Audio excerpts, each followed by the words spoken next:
کسی گاؤں میں ایک پہلوان رہتا تھا، اپنے علاقے کا بہت مشہور اور جانا مانا۔ اس کی ایک ہی بیٹی تھی، بہت لاڈ اور پیار سے پلی، خوبصورت اور نازک سی۔ بیٹی جوان ہوئی تو اس کی شادی کی فکر ہوئی۔ چونکہ پہلوان تھا اس لیے بیٹی کے لیے ایک پہلوان ہی پسند آیا۔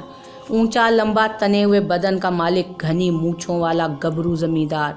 نازوں پلی بیٹی ودا کر دی۔ 6 ماہ بھی نہ گزرے تھے کہ پہلوان داماد نے بیٹی کو مار پیٹ کر گھر سے نکال دیا کہ گھر کا کوئی کام نہیں آتا اسے۔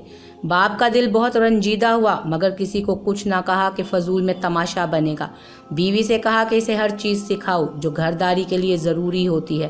ماں نے بیٹی کو جھاڑو پوچھا، کھانا پکانا، دھونا دھلانا سب سکھایا۔ چند ماہ کے بعد صلح صفائی ہوئی۔ داماد کو بلایا، معافی مانگی کہ شرمندہ ہیں، لاڈ پیار میں گھرداری نہ سکھائی تھی۔ 6 ماہ نہ گزرے بیٹی پھر مار کھا کر میکے واپس آ گئی کہ کوئی سینہ پرونا نہیں آتا۔ پھر پہلوان بہت دکھی ہوا، بیوی کو کہا کہ صرف سینہ پرونا سکھا دو۔ بیوی نے سلائی کڑھائی، گوٹا کناری، رضائیاں بچھائیاں، یہاں تک کہ پراندے اور ہزار بند بنانے بھی سکھا دیے۔ پھر داماد کو بلایا، غلطی کی معافی مانگی اور بیٹی کو رخصت کر دیا۔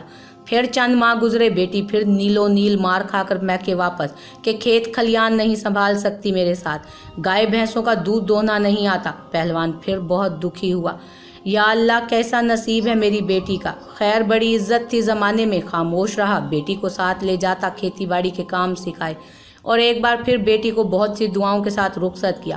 مگر چند ہی دن گزرے تھے، پھر بیٹی روتی پیٹتی میکے واپس آ گئی۔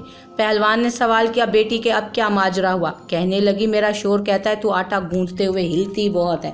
پہلوان کو اب ساری بات سمجھ آ گئی۔ اس کے داماد کو عادت پڑ چکی تھی مارنے کی، اور لت لگ گئی تھی بیوی پر رعب جمانے کی۔ کہنے لگا، بیٹی میں تجھے سب سکھا چکا ہوں، مگر یہ نہیں سکھایا کہ تو بیٹی کس کی ہے۔ بیٹی حیران ہوئی مگر کچھ سمجھی نہ۔ چند دن بعد داماد پہلوان کو احساس ہوا بہت عرصہ گزرا، نہ سسر، نہ معافی مانگی، نہ بیٹی واپس بھیجی۔ خیر خبر لینے سسرال آ گیا۔ سسر نے دروازے پر روک لیا اور کہا، انہی پیروں پر واپس چلا جا، آج کی تاریخ یاد رکھ لے، پورے 2 سال بعد آنا اور آ کر بیوی کو لے جانا، اگر اس سے پہلے مجھے تو یہاں نظر آئے تو ٹانگیں توڑوا کر واپس بھیجوں گا۔ داماد کو فکر ہوئی مگر انا آڑے آئی اور لوٹ گیا۔ دن گزرتے رہے، پہلوان بیٹی کو منہ اندھیرے کھیتوں میں لے جاتا اور سورج نکلنے پر گھر بھیجتا۔ بیوی نے بارہا پوچھا مگر یہ راز نہ کھلا۔ 2 سال گزر گئے، داماد بیٹی کو لینے آیا، باپ نے خوشی خوشی رخصت کر دیا۔ چند دن گزرے، پہلوان داماد نے عادت سے مجبور چیخنا چلانا شروع کر دیا اور مارنے کے لیے بیوی کی طرف ہاتھ بڑھایا۔ بیوی نے کسی منجھے ہوئے پہلوان کی طرح شوہر کو بازو سے اٹھا کر زمین پر پٹک دیا اور کہا، تو جانتا ہے نا میں کس کی بیٹی ہوں؟ وہ سمجھ گیا کہ اب کی بار 2 سال میں باپ نے بیٹی کو کیا سکھا کر بھیجا ہے، اور اس کے بعد پہلوان کو دوبارہ کبھی بیوی سے اونچی آواز میں بات کرتے نہیں دیکھا گیا، اور بیٹی کبھی دوبارہ مار کھا کر میکے نہیں آئی۔ باپ نے بیٹی کو کیا سکھایا وہ آپ بھی جان گئے ہوں گے۔ ہر چیز ماں کے سکھانے کی نہیں ہوتی، کچھ باتیں، کچھ اعتماد باپ بھی بیٹیوں میں لاتا ہے۔